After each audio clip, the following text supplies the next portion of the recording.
I'm Logan Crawford, and right now on the Spotlight Network, we're exploring the transformative journey of midlife and beyond with an amazing author, an amazing doctor. His name is Harold Kooden, PhD, and he has penned a powerful book. It is called Golden, The Power of Gay Midlife.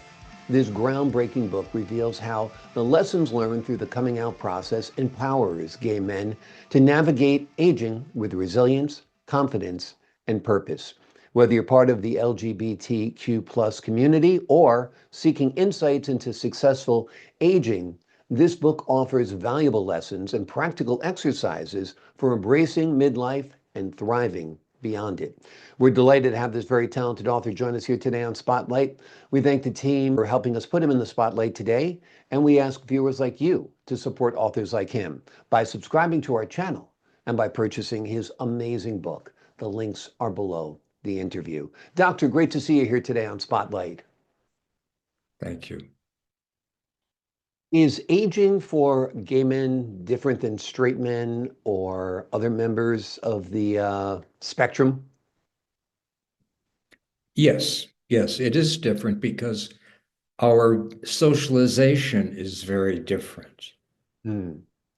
The biggest problem I discovered over basically 50 years of practice is that because we don't have social markers the way non-gay men have, Hmm. it's much harder to establish a sense of identity, a sense of manhood. It's really more of a construction from inside out, not getting reinforcement from the outside world, which is a surprise for many gay men because by the time they start finding and feeling that they're adult men, they're chronologically in midlife. Hmm. And they're Exactly. not prepared for all that transition, So it's why I say very clearly in the book, most gay men's true adulthood begins in midlife. Hmm. Very, very interesting. Very, very interesting. So you come to midlife, all of a sudden it's upon you. I think it's kind of thrust on all of us. What are some of the Right. ways that we can thrive, that we can live our healthiest into our most potential, our greatest potential?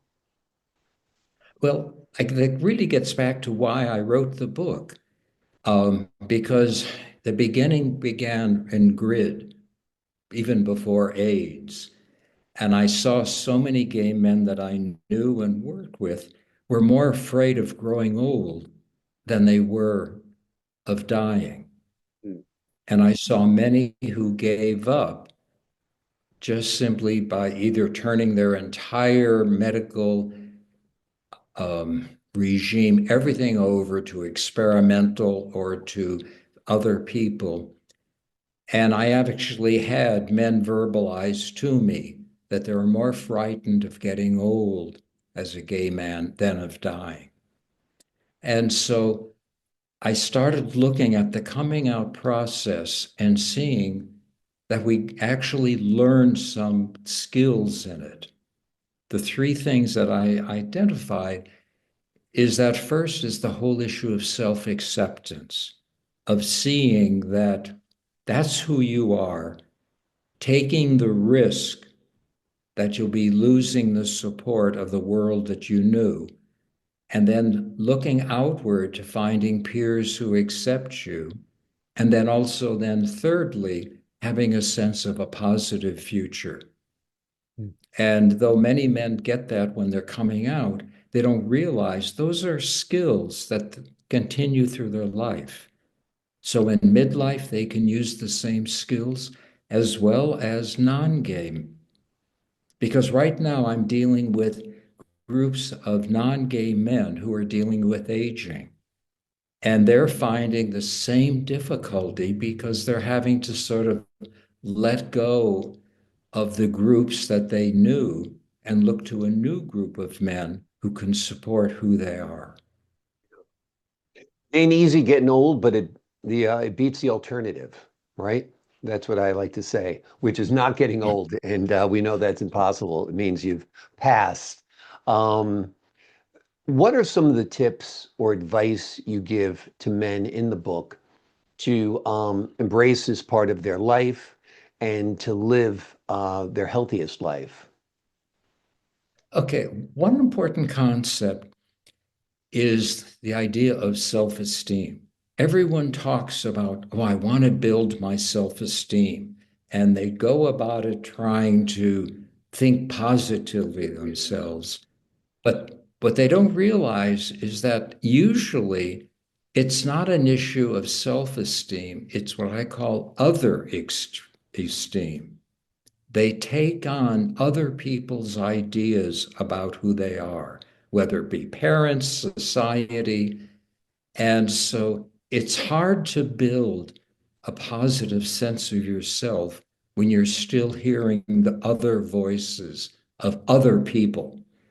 And so for me, it was important teaching men how to start recognizing what I call the other esteem and start looking to themselves for what they think are positive issues about themselves. Yeah. But it's learning to turn off those voices from other people that tell them who they quotes are. Yeah, yeah. I like the concept of if you didn't know how old you were, how old would you think you were? You know what I mean? Because the inner voice inside our Well, brain kind of never ages, right? Until we put our feet on the ground and well, our back hurts or our knees hurt or whatever, right? well, that's actually an issue I talk about in the book, what I call the four ages, that especially talking about gay men. We have our chronological age, which is strictly a measure of how many months since we were born. But then we have emotional age, which is how old are we emotionally? Are we adults? Are we still like teenagers, still children? Then there's the physical age, which is what our bodies are like. Mm, Some men at 20 have a body that you might think was 40 or 50. Some men who are 50 or 60 have bodies you might think were 40. right. But then you have a fourth age, which is when they came out. And I got to this when I started working with couples who were chronologically the same age, emotionally the same age, as well as physically, in a sense, the same age. But one had come out when he was 15 years old, and the other man had come out when he was in his 40s. So that had entirely different life experiences, but were trying to develop a relationship but found difficulties because they hadn't taken into account that particular age of when they came out. So that's why I say when I worked with couples, as well as individuals, recognizing what is their gay age.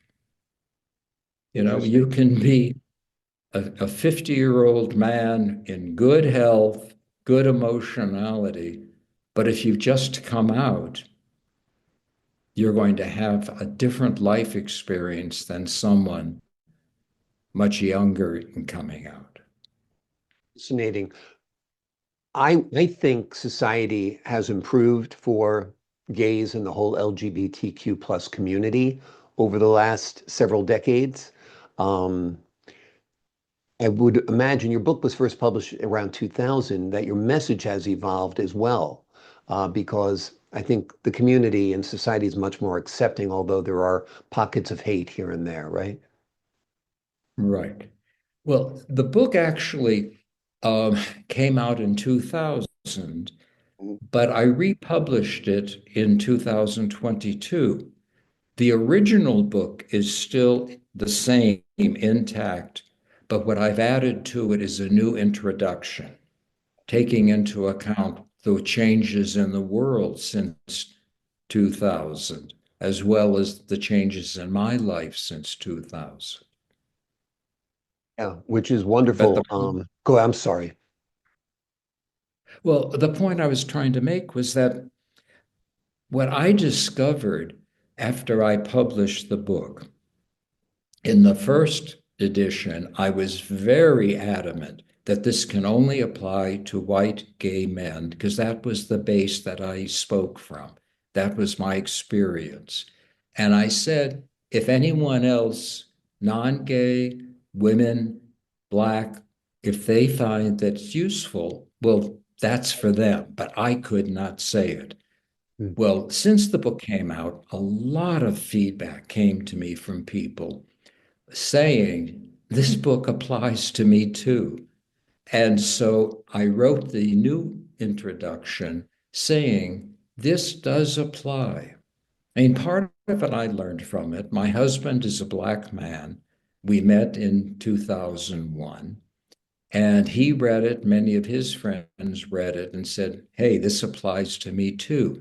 So I was able to then reissue the book in 2022 saying, this works for everyone. And what's been fascinating is that I have been now working with non-gay men's groups who are dealing with aging, and they are using the same process to adjust to a new world for them. Amazing, amazing. And I do think many of the lessons in this book are universal to men and women of any orientation. Before we leave you today, Doctor, is there anything you want to add? Anything else you'd like the folks at home to know about aging, about your book, about your life, about your work? Well, a couple of things. There's still no other book like this dealing with internalized ageism. The reason why I wrote the book was because I felt too often the profession keeps its, knowledge within it so that people have to go to therapy. I wrote this book as a self-help book that people anywhere in this country can start either by themselves or with a group, because it's a series of exercises in the book. The questions are there. And if you go through the book, it's about 4 years of intensive therapy. Hmm. And you can do it by yourself. You don't need a professional. Just use that as a guideline. Wonderful, wonderful. It sounds like a great roadmap that people can follow in midlife and beyond to find acceptance, to get rid of that internalized fear, that internalized prejudice against aging, because aging, if we're lucky, is something we're all going to do. Because, like I said, it beats the heck out of the alternative. The name of the Right. book is Golden Men, The Power of Gay Midlife.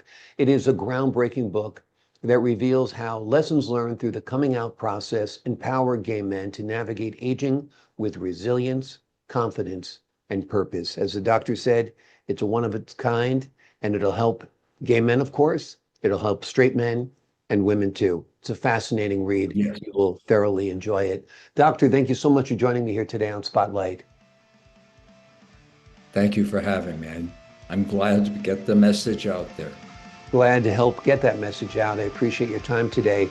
To the folks at home, I'm Logan Crawford, thanking you for your time this time. Until next time on Spotlight.